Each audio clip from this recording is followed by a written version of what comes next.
You pull, I push, give in. You pull, I push, give in. You pull, All right. I push. So, Okay. what am I going to talk about today? Deep thoughts with Rattman. So the first thing I really want to talk about is like how the internet has made it so that like there's less of a generational divide in knowledge. You know, like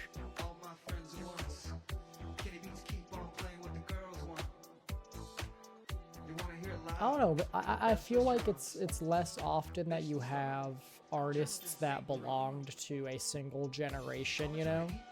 Like, I think, like, sort of what I'm meaning is, in the early 2000s, you had, like, Avril Lavigne and, like, all those, and like, uh,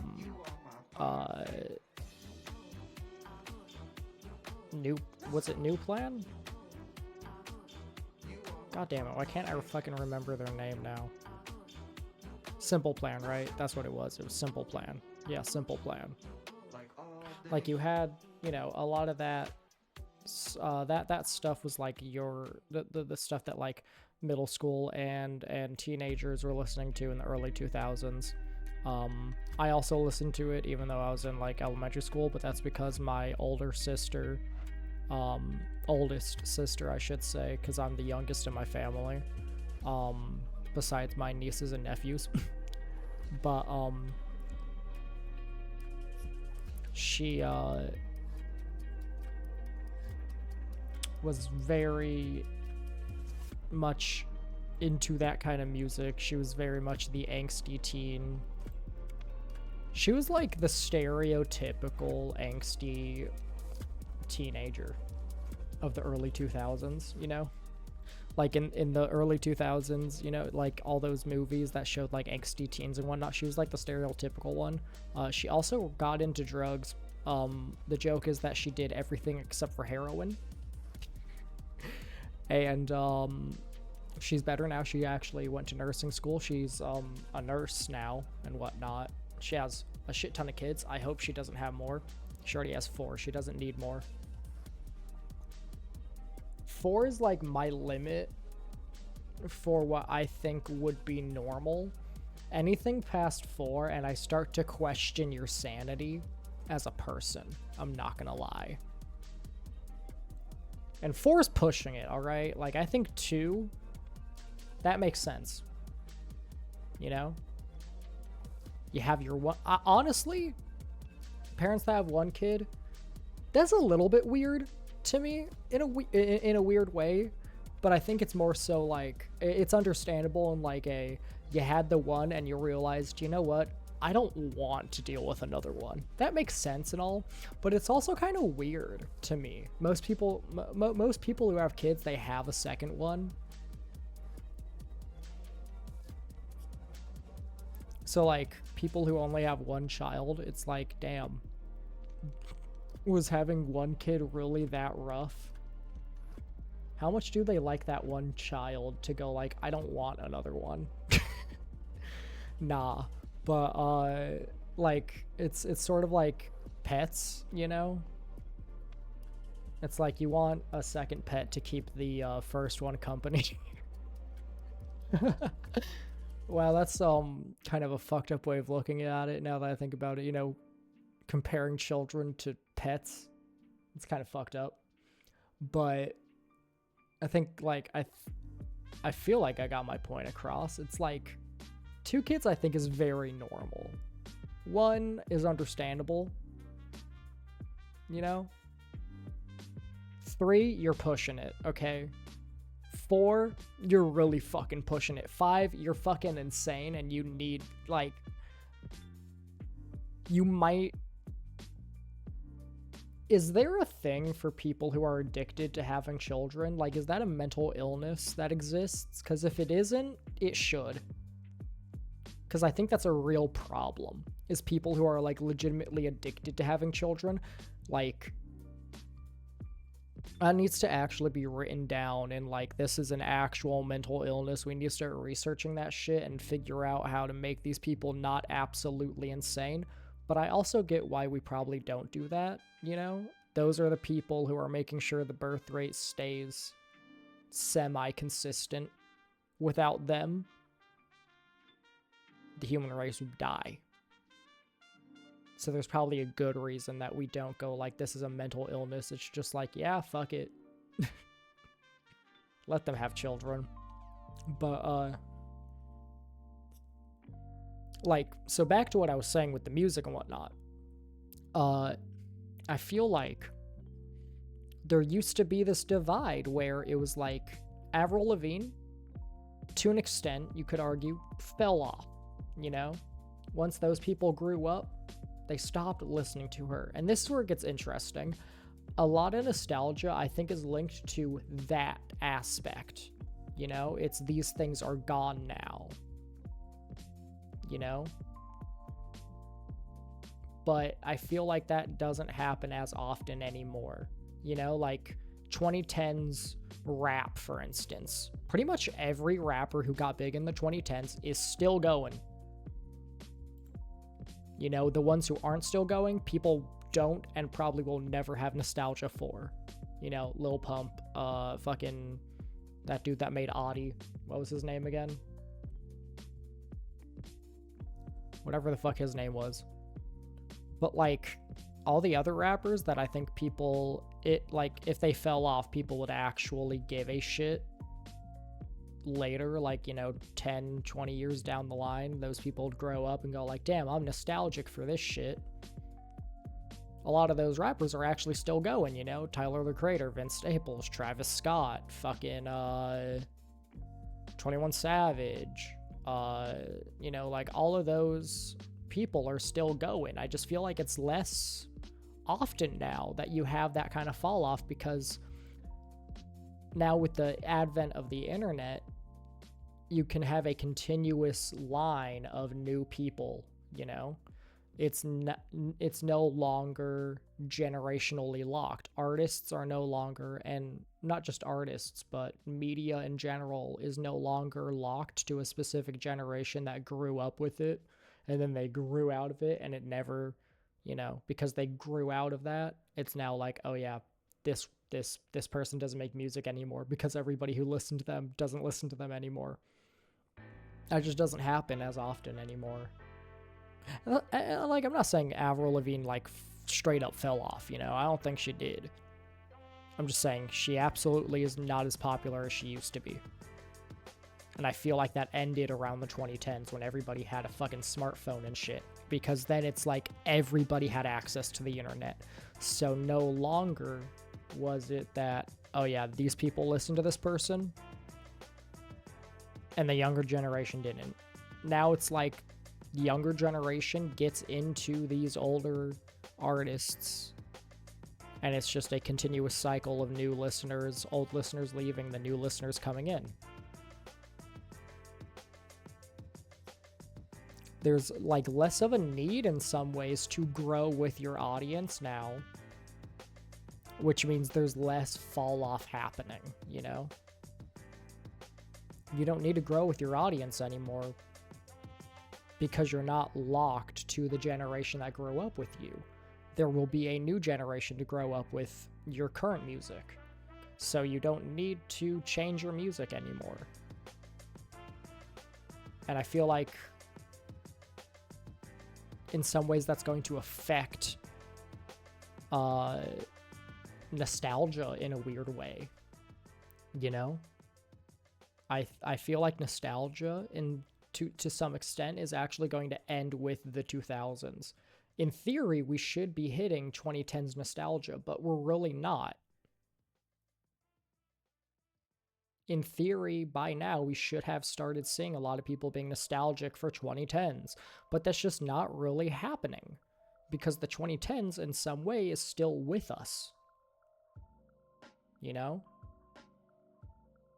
The 2010s never fell out of style in a weird way.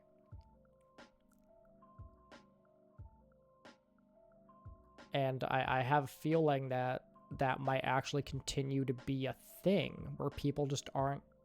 Nostalgia isn't going to be this big thing that happens as much anymore. And I think that's also why liminal spaces became a thing. Because that transcends generational divides. You know, liminal spaces are just these things that everybody has encountered at some point in their life. You know, a hotel room, preschool, and whatnot. And that's why I think liminal spaces have actually taken off in the way they have. They're the new form of nostalgia, I think. And I didn't think about that until just now, you know? I'm not gonna lie, 90% of these Deep Thought with Rattman videos start off with me thinking one thought and just going, you know what, I'm just gonna record. And then it's just this is my train of thought. Literally, all of my Deep Thought with Rattman videos are just, this is the train of thought that I have. This is what goes on in my head, and I'm just speaking it now. I smacked my mic. But yeah, that was just something that I was thinking about, is like, I grew up with the 2010s. I should be nostalgic for the 2010s, and the only things I become nostalgic for are the things that are no longer, they didn't carry over. For instance, meme rap. I have become nostalgic for meme rap. And because that kind of died, you know? So I think now, instead of it being specific artists, I think now it's going to be like genres, you know? The genre that became popular at this time, but then, you know, its popularity died down. I think that's what people are going to be nostalgic for. It's no longer going to be specific things, but general ideas. Because that's the only thing that, like, every generation has its own thought process and whatnot, you know? And I think that's what's really going to be the new kind of nostalgia, is vibes. And we can kind of see that with the 2000s. There are still, like, those specific things that people are nostalgic for with the 2000s, but for the 2000s, it's mostly the vibes. And we might see that a little bit with the 2010s, as people being nostalgic for specific genres and whatnot. And, you know, in the next 4-ish years, we're probably going to see, nobody's going to be like, oh yeah, I'm nostalgic for this specific artist. I'm nostalgic for this specific movie from this time period, yada, yada, yada. It's going to be nostalgia for general ideas and vibes. It's kind of crazy how the internet, in some ways, has fucked the way that culture has worked for, you know, the last 10,000 years or so.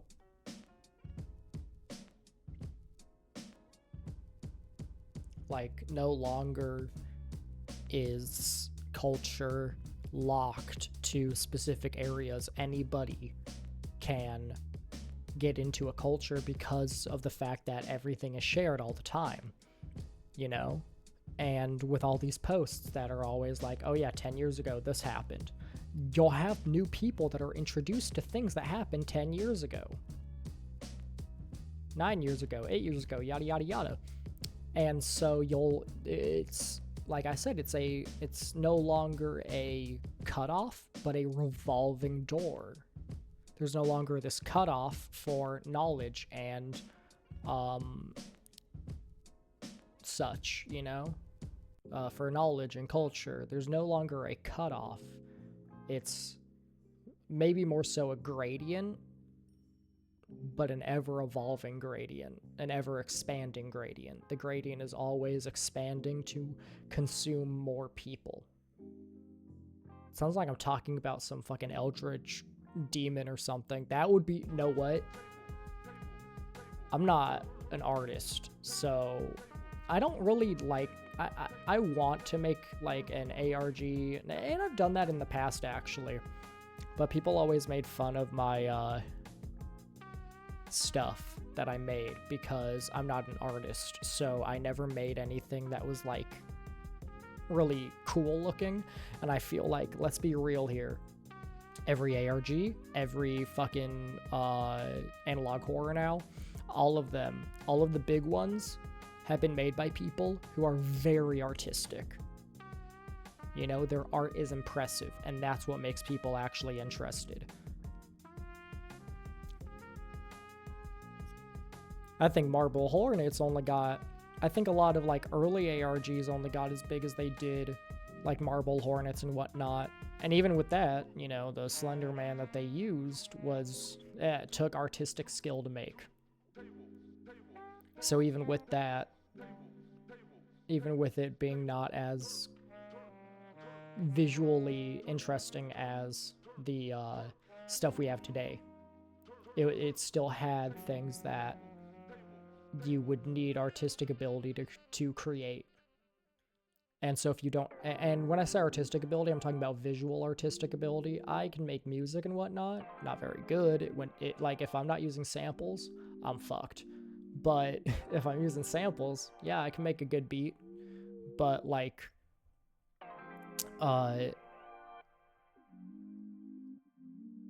anything that is visual, you need to have artistic ability, visual artistic ability, you know? Whether it be drawing or VFX and such. And like, my VFX skills aren't bad because VFX is half, I would say maybe more than half. Maybe it's like 75% tech, 25% art. I don't know, maybe I think, honestly, I think it is 50-50, you know?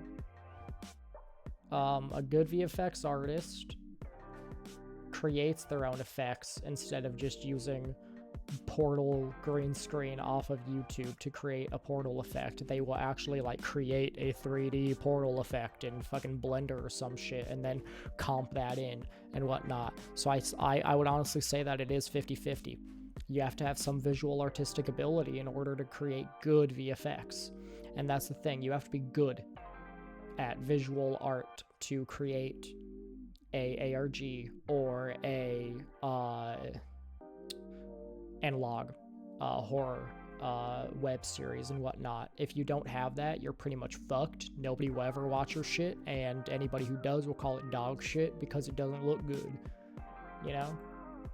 And that's kind of like, I've had ideas for things, but I don't have the artistic ability to make them myself, and I don't have the money to hire an artist to make it for me. And people hate AI, so I'd rather not use AI.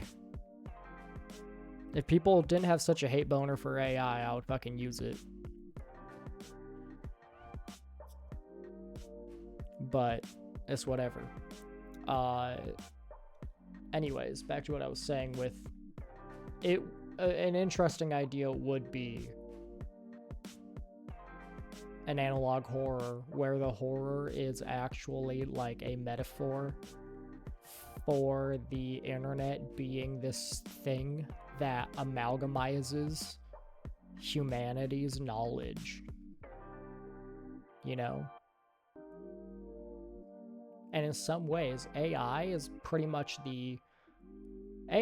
the current representation for everything that the internet is. AI is an amalgamation of all of human knowledge.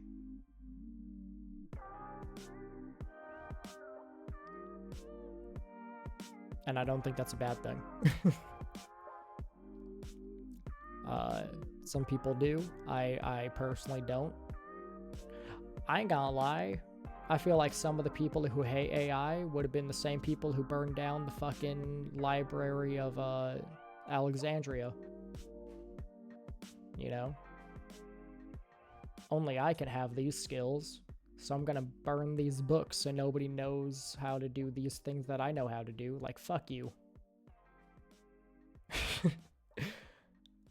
I honestly, I get why people hate AI, you know?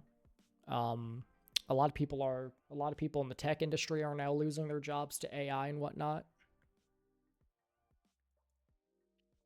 But it's really no different from how a lot of people in factories started losing their jobs when machines became a thing, you know? A lot of farmers started losing their jobs because of farming equipment. As technology evolves, humans are less needed in certain areas, and companies will do everything they can to reduce the amount of spending they do so that they can improve profits. And to be fair, big reason for that is sadly investors. I ain't gonna lie, I think the stock market and the advent of investors kind of fucked us. You know? That's one thing I always talk about is there's no good form of government, or at least there hasn't been any good form of government or economic system to be created, and that's because everybody always ignores the fact that humans fucking suck. Alright? Free market fails because humans suck. Trickle-down economics doesn't work because humans suck. Communism doesn't work and never will work because humans fucking suck. The only real way for communism to work is on small scales. You know, you can have a village. Anything bigger than a village is too big. Because once you get to, like, the scale of a city or a full state, you know, that's too many people. You now need a government. The only way for communism to work is for there to be no government, you know? But once a government is in place, it's then a situation of the government is now going to be, the government is the representation for the people, and the whole point of communism is that the quote-unquote the people own the means of production. And now with the quote-unquote government being the representation of the people, the government will now own all of the means of production. And because of that overwhelming power that a government would then have in a communist society, it pretty much just allows a dictator to exist. No matter what you do, if the government has too much power, a dictator will happen because humans suck. Okay? And I mean this in a general sense. Not every human sucks. You know, most humans don't suck. But you do have people that just suck. You know?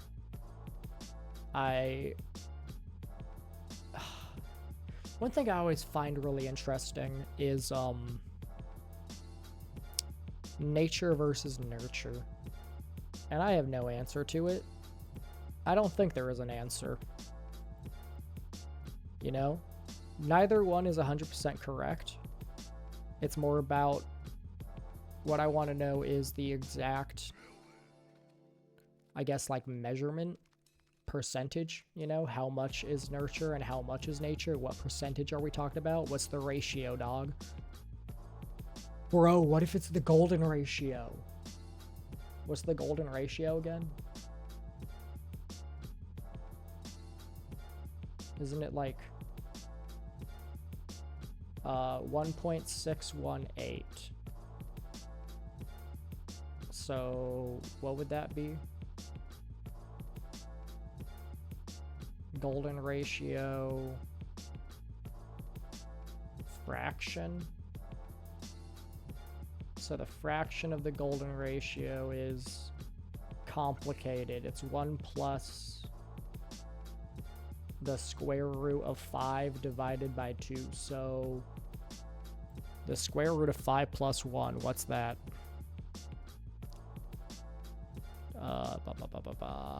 Function. Nope. Where's my square root button? There it is. Square root of 5 plus 1. Nope, fuck you. Square root of 5. I hate you. I hate my computer sometimes. I accidentally opened up Play Night. So square root of 5 plus 1. 3.2360679, yada yada yada. Hey, 313 is actually in there. 343 is God's number, that's right.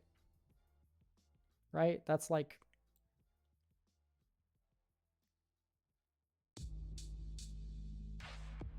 Like, isn't that a thing that 343 is God's number? Angel number 343. That's what it is. The number 343 is often associated with the Ark of God and the Ten Commandments. It's also linked to the concept of unveiling and revelation and spiritual teachings. Okay, then.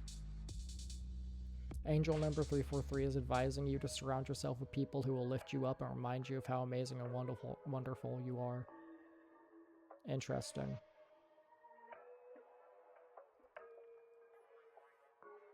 3 symbolizing completeness, and 4 representing divine structure. Okay. So 4 is the divine structure, with the divine structure being a human, because humans are made in God's image and yada yada yada. And the 3, or the 4, which is, you know, the representation of divine structure, aka a human, is surrounded by 3, which is a symbol which symbolizes completeness. That's kind of cool. That's cool.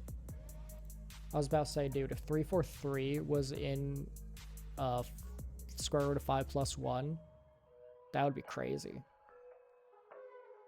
On God, I might start believing in God if that was the case. But yeah, so it's 3.236, blah, blah, blah. So we could say, we could simplify it down to 3.24. So it's 3.24 and 2. Right? Ratio to fraction. Because doesn't it just... Yes. Yeah. 3 to 5 would be the same as 3 divided by 5, or 3 over 5, or 3/5. So this is 3.24 and then divided by 2, so 3.24 over 2, or 3.24 to 2. So for every 3.24, it converts to 2, pretty much, you know? That's how ratios work and whatnot. Like as an example, for every 3.24 words, that's 1 sentence or some shit like that, or 2 sentences in the case of Fibonacci golden ratio shit. So if we were to take that idea to being nature versus nurture, it would be, let's say, 3.24. A human is made up of 3.24 nature, let's say, for every 2 nurture, you know? So 3.24, what would that be as a percentage? You know?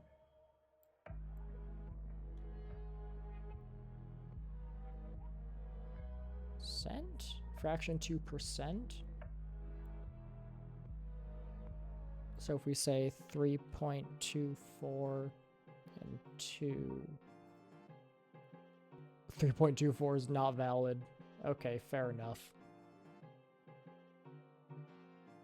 Oh yeah, 3 over 2 would be 150. Well, that's not what I want. So if it's for every 3... How would you do that?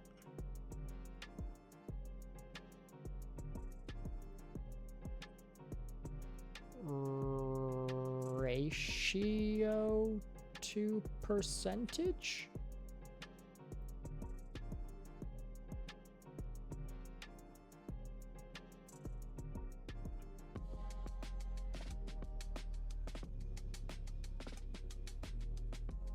I don't know how to do this.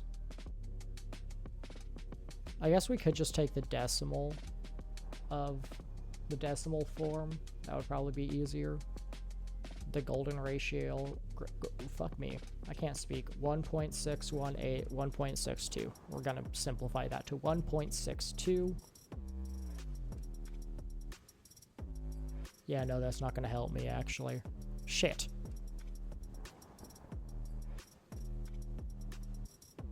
Man, I've been awake for almost 24 hours at this point. My brain's too fried for this shit.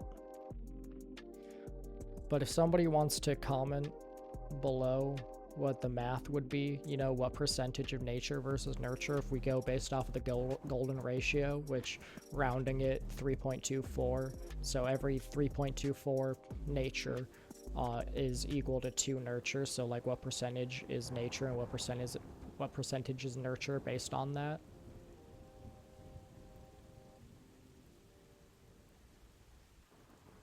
So like if we took 100, what if we, could you do like subtraction maybe?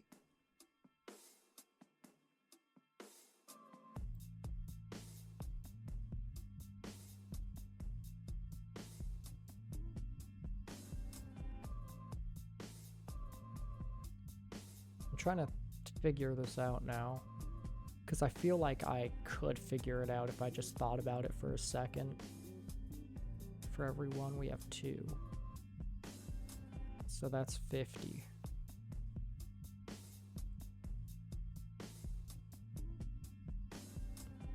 Because like I'm thinking of like 1/2 now. Oh, so the bottom would have to be 100. So if we did 3.24, yeah, okay. That's how you would do that.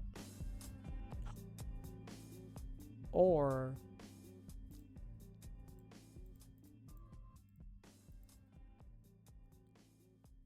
no, that wouldn't work.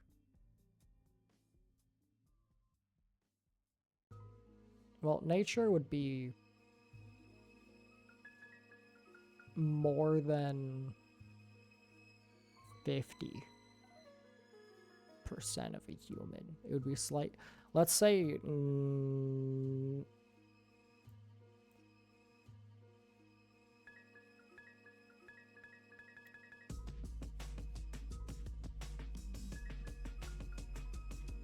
golden ratio as a percentage. 161.8%. I mean, yeah, that's fair, but still not what I want. Okay, whatever. Okay, let's just guesstimate 66%, 33%. 66% nature, 33% nurture. How true is that? Probably not. Although, like, there has been things that have kind of proven that idea. For instance, that whole thing that got revealed in the 70s or 80s, you know, when those those 3 people found out they were triplets separated at birth, and then when they dug deeper, it actually turned out it was a part of this whole scientists' fucking weird ass study that they still haven't released the findings of, or the conclusions and whatnot, or what the study was even about, though most people believe that the study was about nature versus nurture, and the amount of similarities that the twins shared kind of proves to a pretty big extent that nature matters more than nurture in an interesting way.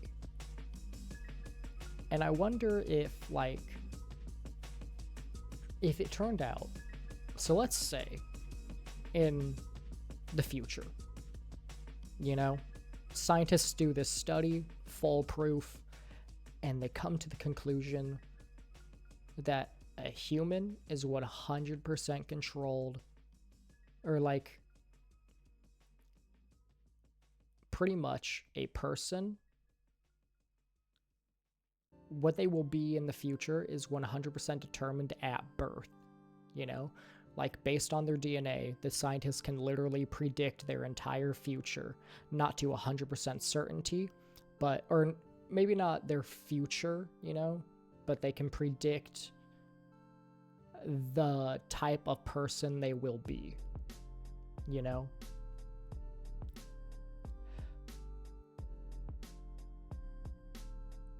And this prediction of like their personality and whatnot is 100% accurate.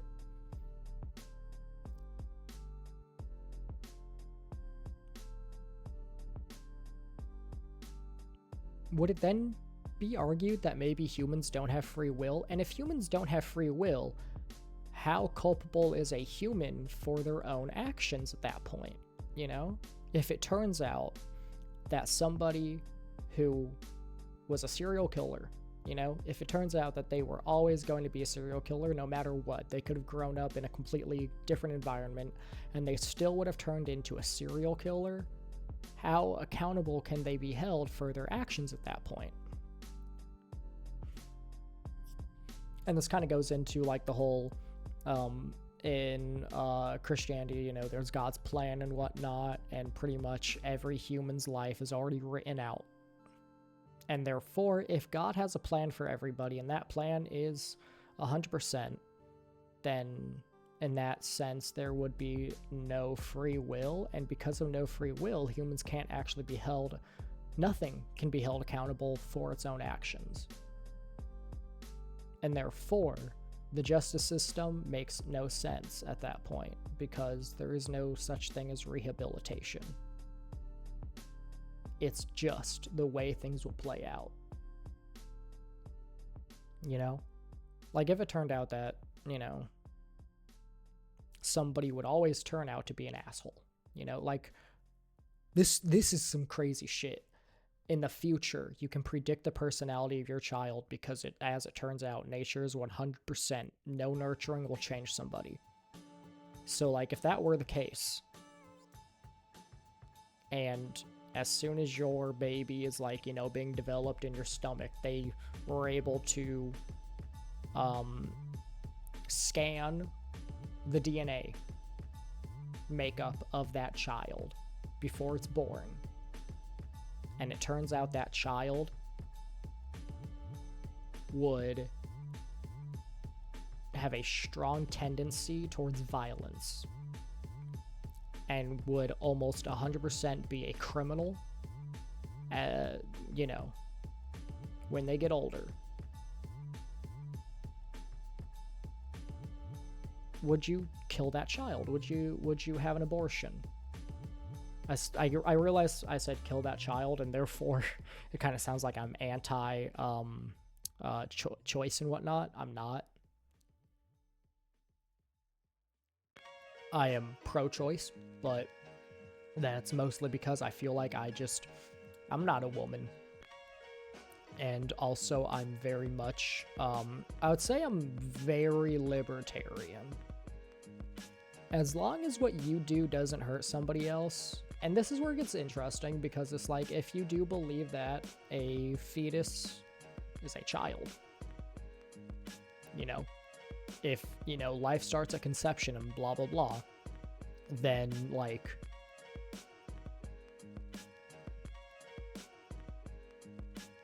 I guess in some ways you could say that having an abortion, even if you are somebody who's like, everybody should, you know, have a right to them, like, you know, rights belong to the people, the government shouldn't control you, blah, blah, blah. It's like, a lot of caveats are that as long as it doesn't hurt other people, and therefore, if you believe that life starts at conception, then you could still be a libertarian, but be pro-life, because abortion, in your mind, in your perspective, would indeed be hurting another life. But in the same way, a child, you know, giving birth to a child is hurting somebody else, especially if it turns out that having that child could end in that could cause that person to die, you know? So then it's just like, it's a weird thing at that point of like, which life is more important, and to be fair, one of the lives can't consent. They can't say, yes, I want to be born, or yes, I don't want to be born. So therefore, I feel like in that scenario, and if we take that scenario as being like the ultimate decider of if pro-life or pro-choice is correct, I feel like in that case, pro-choice would be correct, because only one party can give consent in that case. And we already allow, and this is where it's interesting, another thing is, you're allowed to take people off of life support without their consent, you know, as long as the family consents. And therefore, as the person, you know, who is giving life to this child in the same way that a family is giving life to a relative by keeping them on life support, if we allow people to be taken off of life support, we should also allow abortion. And if you don't agree with that, then you're a hypocrite. You know?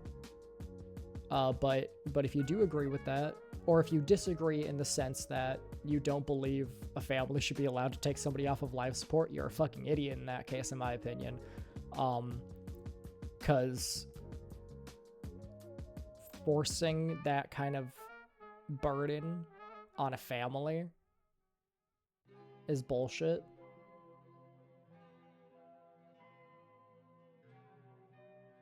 And once again, that would apply to, and like, unlike the only argument, you know, that would be like, oh, but there is a difference, would be the whole thing of like,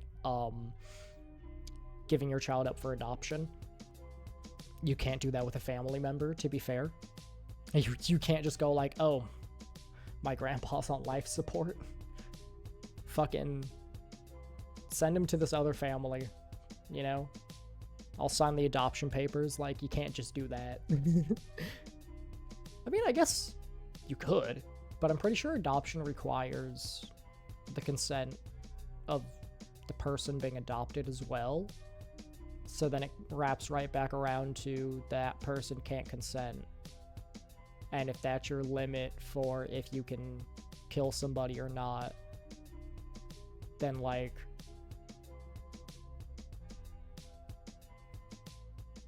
well, that's kind of bullshit.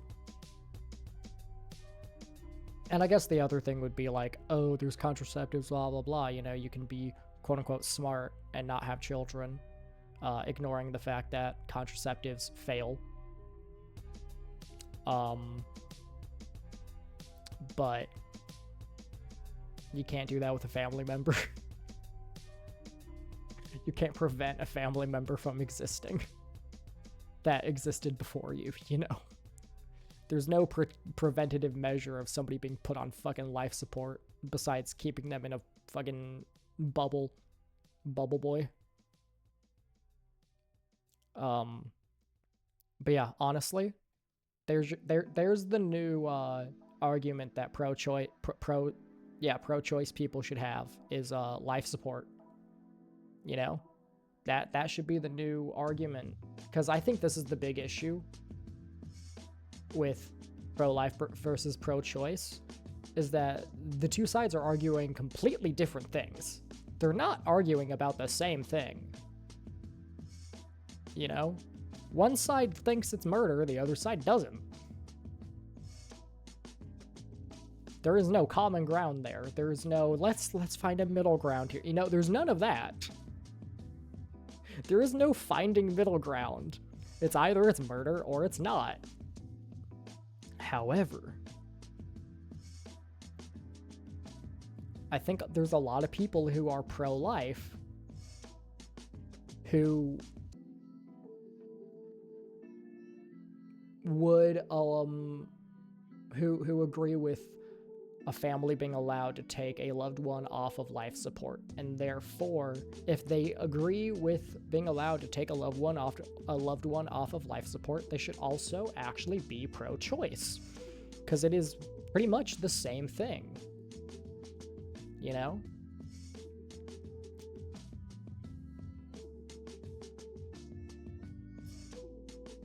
You can argue about the semantics and the differences and whatnot, but realistically, at the end of the day, they are pretty much the same thing.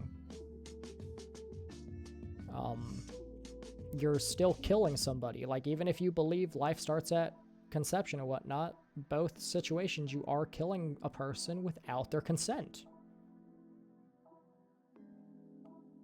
And because of that, if you're pro-life, you should also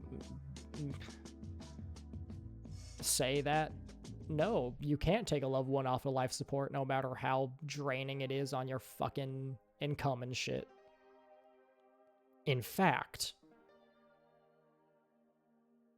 if a person says that, you might be able to talk them into changing the healthcare system.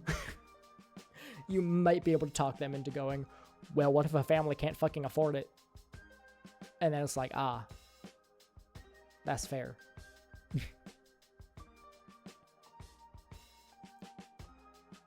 You know, like forcing somebody into debt just because their loved one was a fucking idiot and got into a motorcycle accident and now they're on life support for the rest of their life. It's like, that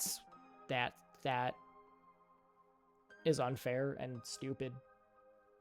And therefore, we should change the healthcare system so that people don't have to pay out of pocket for that shit or pay premiums and whatnot. But, yeah. What was I talking about again before I went on that tangent? Fibonacci number and shit. Golden ratio. Nature versus nurture, that's right, yeah. Yeah, so, like, yeah, the whole moral dilemma would be really interesting on, like, if you knew your child would become a murderer, or at least would have a very strong,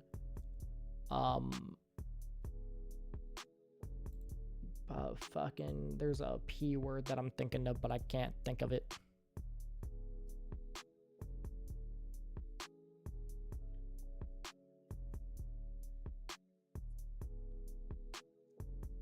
It's a synonym of lean.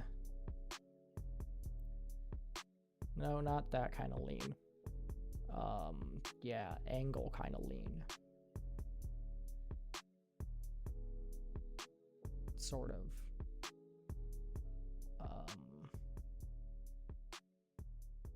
There's another synonym for lean. To tend. There we go. Tend. Like a tendency. Yeah, I guess tendency would be good. But I feel like there's a P word that I'm thinking of.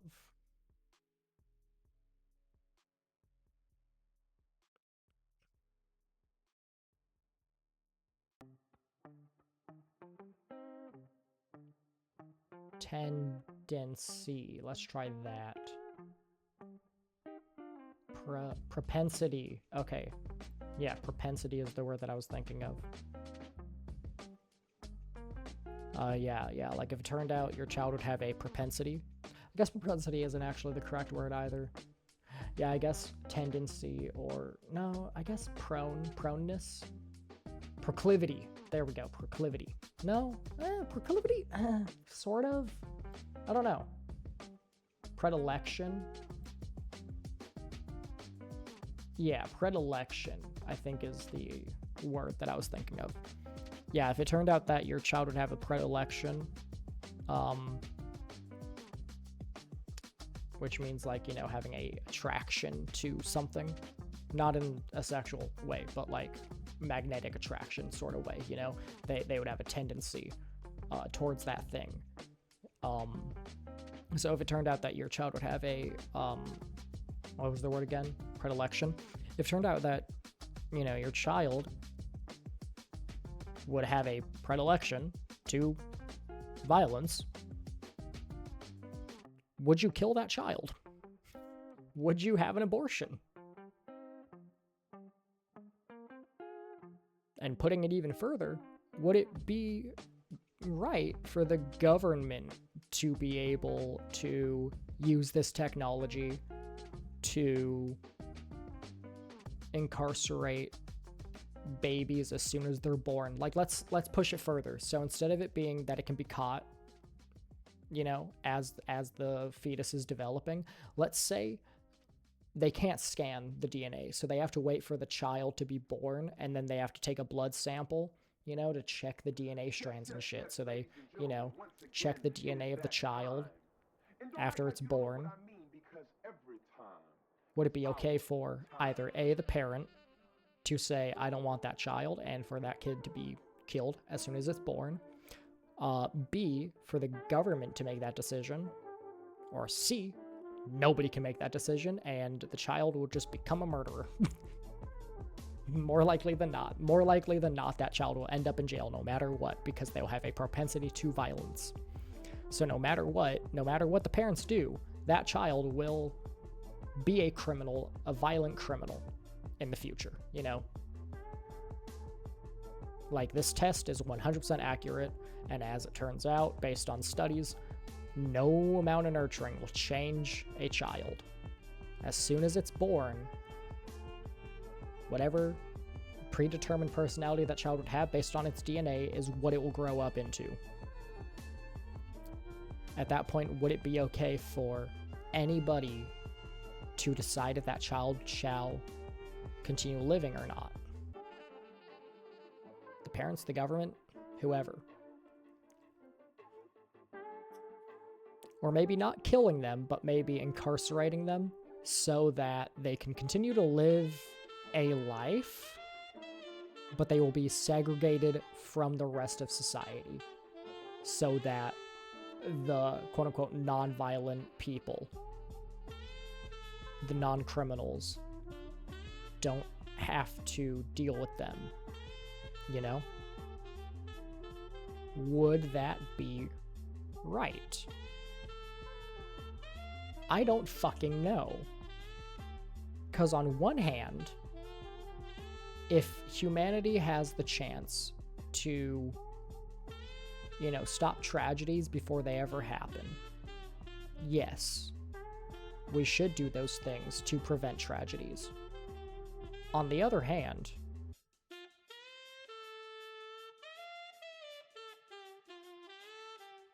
well, I guess in this alternate, in this, I was gonna say alternate reality, but there's no way to know if that is the reality we live in or not. But in this future, I guess because it would be like a 100% certainty that they would be a violent criminal. It's not like we know exactly what they're going to do and who they will kill and whatnot. It's more so just that based on their DNA, they'll have a propensity for violence. They have a predilection to violent behavior. You know, they will almost certainly be a violent criminal, or at least will have many troubles in their life in regards to wanting to commit violence. Now, of course, mental health exists, you know? So, like, even with a predilection towards violent behavior, you can still help somebody cope with that stuff.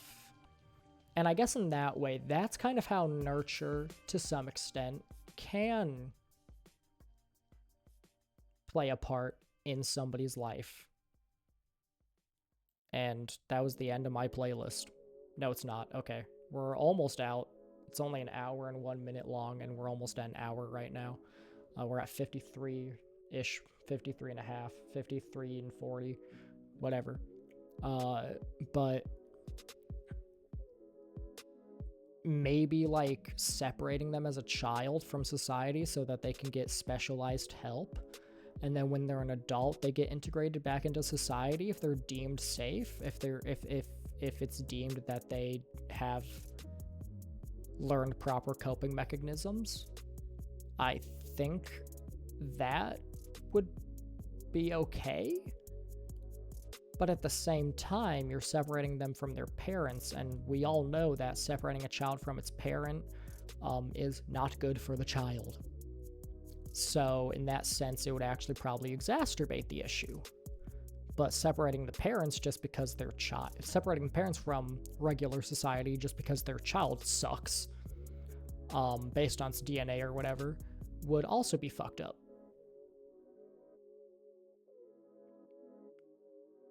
Yeah, I feel like there's no right answer in that future. I feel like there's no right answer in that dystopia. Because it's either you say fuck it and hope the parents do the right thing, or maybe, okay, maybe it's more so that, but this is unrealistic because, you know, millions of people are born every year and whatnot. I was gonna say, like, you can have social workers for each child and whatnot. So it's either the social workers get overworked having to do these constant check-ins on the children to make sure they're developing correctly and learning coping mechanisms and whatnot,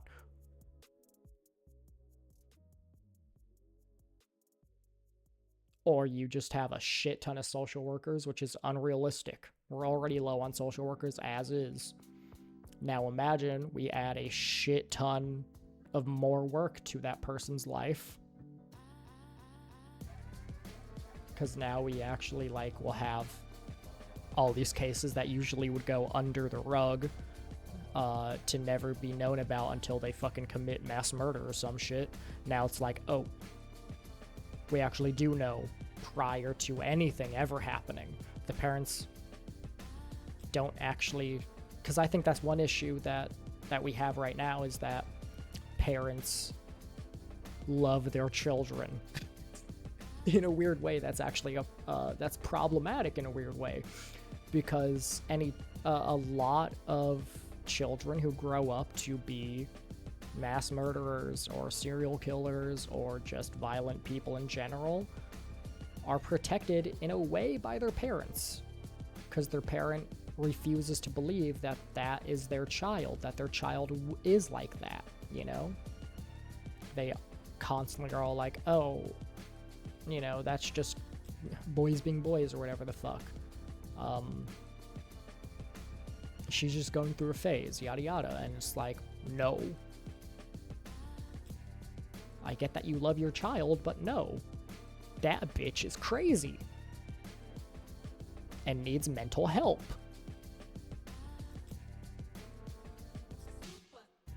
And yeah, I think a lot of, like, shit could be solved. I honestly, in a weird way, that future is utopian.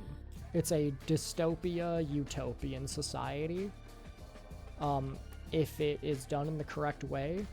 But at the same time, the only correct way is to give the government too much power, and by giving the government too much power, it will turn into a dystopia. Because some dickhead will come along, be a leader, and go like, I'm changing the way this shit works. We're gonna kill everybody. You know, like, there's really no solution in that future that I think would end in a good way. So I guess I just have to fucking pray that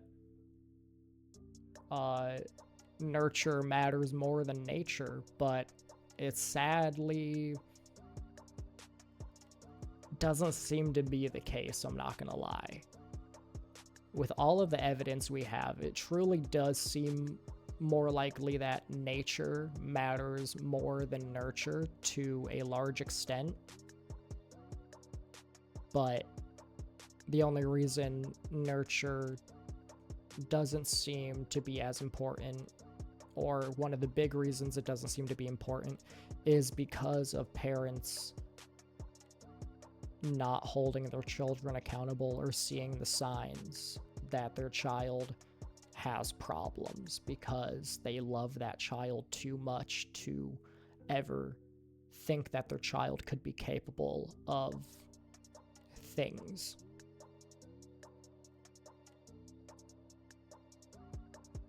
So the only real solution, I think, would be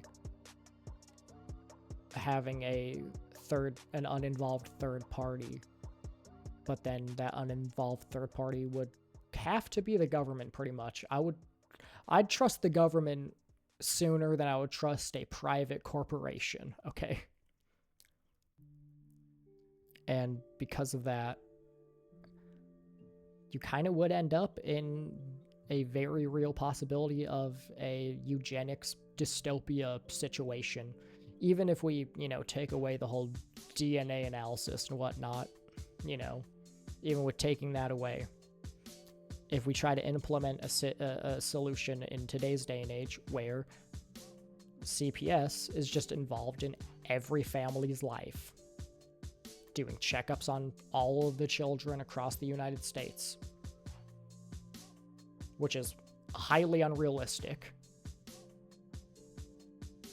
but is the only real solution to the mental health problems that exist today.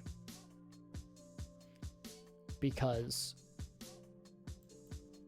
in some ways, a parent's love is actually negative. In some ways, a parent's love can become a net negative to society.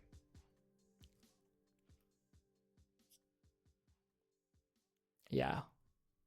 Man, this went really sad really quickly. I never really thought about that shit in that way, It's like, damn.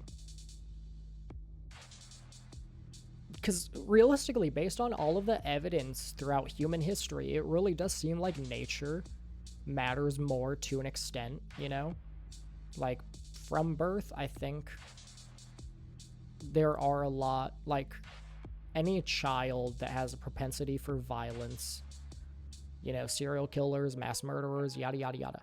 All of them, I think, because you hear all about how, oh, yeah, they actually hurt animals as a child and whatnot. So it's like, we have all of this proof that they were kind of bad from the beginning. And that kind of proves the thought that it's nature that controls your actions, and nurture helps you cope with those propensities, Like, you're born with propensities, and then nurture helps you control those propensities, Or predilections. Sorry, not propensities. Predilections would be the better word. But yeah, you're born with predilections, and nurture is what helps you control those predilections, But that's only going to work if you're actually taught the correct mechanisms for understanding your negative predilections, and are then taught the ways to control those predilections and subdue them.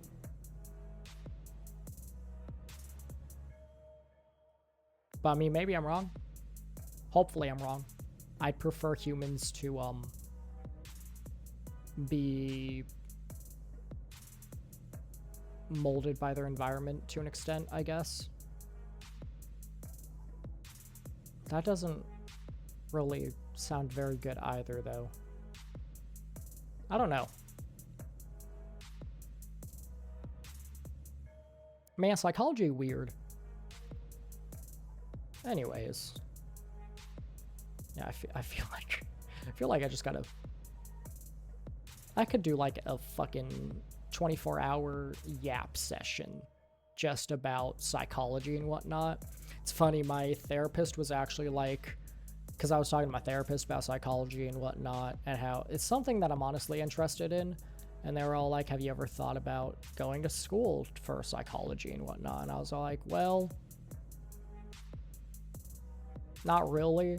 And that's mostly because most of the things I'm interested in when it comes to psychology are things that would never get past like a safety board, or what is it? There's gonna be no music playing for a little bit while I look this up.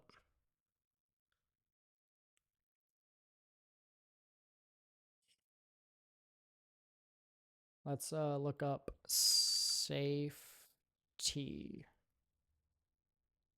Safety synonyms.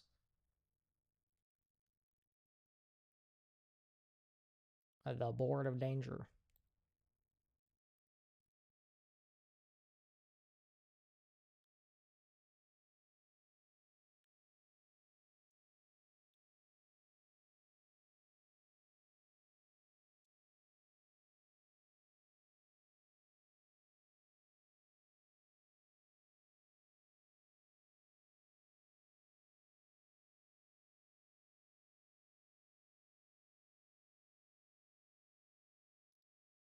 Yeah, like the review board, sort of. I guess review board would be like the sort of what I'm thinking of, but that's not what I'm thinking of.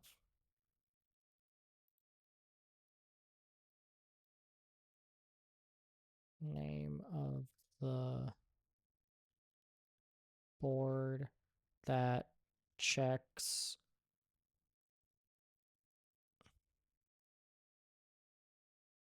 research safety for colleges. Yeah, the review board. So yeah, institutional review board, I guess.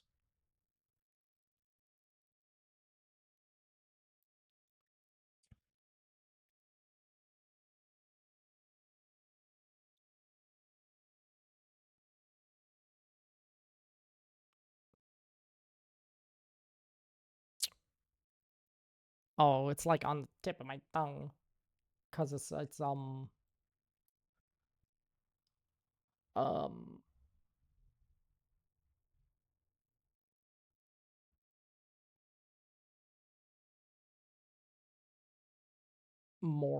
morality, ethics, board of ethics. Jesus Christ, I don't know why I couldn't remember the word ethics, but yeah, all of the things that I would be interested in researching would never get past a board of ethics because it's all like nature versus nurture, yada yada yada, and that kind of shit is just like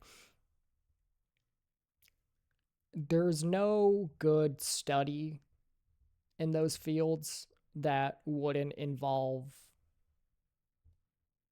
uh breaking a lot of ethical boundaries.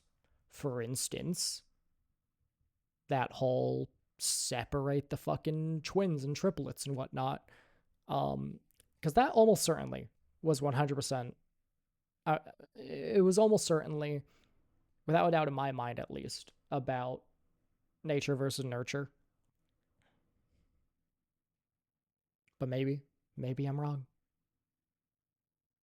Well, I'll fucking never know though.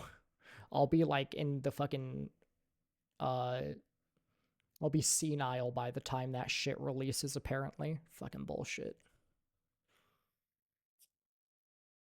But yeah, that's the type of shit that I would be interested in studying, but no study that would actually be useful could ever be done without breaking ethical boundaries left and fucking right. So yeah. All right. Well, with that being said, uh I would love to hear what you guys have what your guys' thoughts are on these weird shower thoughts. Maybe I should try to do one of these deep thought with Rattman videos, but I'm taking a shower. That's what my shower. People, I've had multiple people ask for a shower stream, and it's like maybe, maybe I will do a shower stream, and it's just gonna be me in the shower, and it's just gonna be like me saying random philosophical thoughts and shit. Okay, but anyways, with that being said, I'll see you guys in the next one. Peace.